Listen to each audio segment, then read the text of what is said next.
صاحب فہم ارباب دانش السلام علیکم۔ آج اس ویڈیو میں ہم ایک بہت ہی خوبصورت قصہ بیان کریں گے جو کہ نبی کی آل امام سجاد علیہ السلام سے منسوب ہے، اور یہ قصہ ہم سب کے لیے بہت ہی سبق آمیز قصہ ہونے والا ہے۔ آپ کا وقت ضائع کیے بغیر ویڈیو کا باقاعدہ آغاز کرتے ہیں۔ حضرت امام سجاد علیہ السلام نے فرمایا کہ جب حضرت نوح علیہ السلام کشتی بنا رہے تھے تو ایک مومنہ بوڑھی عورت روزانہ اللہ کے نبی کے پاس اپنی گھٹری لے کر آتی اور کہتی، اے اللہ کے نبی کب کشتی روانہ ہوگی؟ حضرت نوح علیہ السلام فرماتے، ابھی دیر ہے۔ وہ عورت شام تک بیٹھی رہتی اور پھر اٹھ کر چلی جاتی۔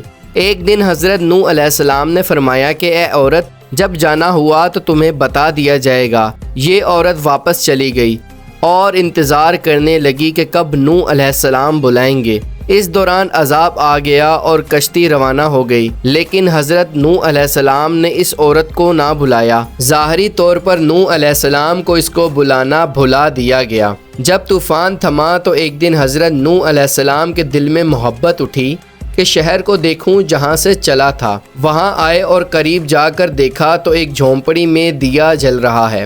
حضرت نوح علیہ السلام یہ دیکھ کر چونک گئے کہ روئے زمین پر کوئی ایسا گھر بھی ہے کہ اتنے عظیم طوفان کے بعد بھی جس میں چراغ جل رہا ہے۔ انہوں نے وہاں تکبیر بلند کی تو وہ عورت سامان لے کر آ گئی اور کہنے لگی، یا نبی اللہ کیا کشتی تیار ہے، چلیں؟ حضرت نوح علیہ السلام نے حیرت سے اس کو دیکھا اور کہا، رکو بڑھیا، کیا تمہیں کچھ بھی پتہ نہیں چلا؟ وہ کہنے لگی، یا نبی اللہ کیا نہیں پتہ چلا؟ کہا، اتنا بڑا سیلاب آیا، بارش آئی، تمہیں کچھ بھی پتہ نہیں چلا؟ بڑھیا کہنے لگی، یا نبی اللہ بس ایک دن بادل گرجے تھے اور کچھ ہلکی سی پہاڑ پڑی تھی۔ حضرت نوح علیہ السلام حیران ہو کر آسمان کی طرف دیکھنے لگے اور کہا، میرے اللہ یہ کیا ماجرا ہے؟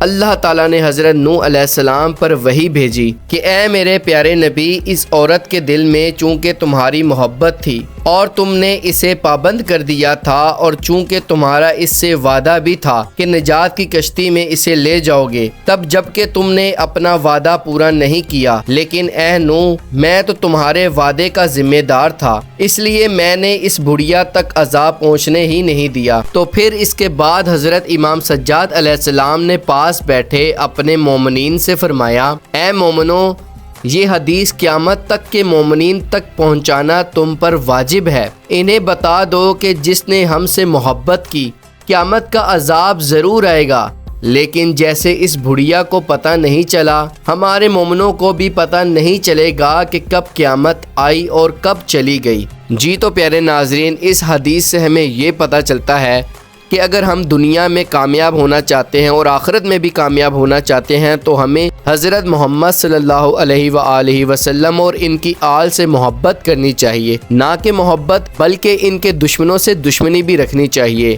جی تو پیارے ناظرین، یہ تھی آج کی ویڈیو۔ آپ کو یہ ویڈیو کیسے لگی کمنٹ کر کے ضرور بتائیے گا۔ ملتے ہیں اگلی ویڈیو میں، تب تک کے لیے مجھے اجازت دیں۔ اللہ حافظ۔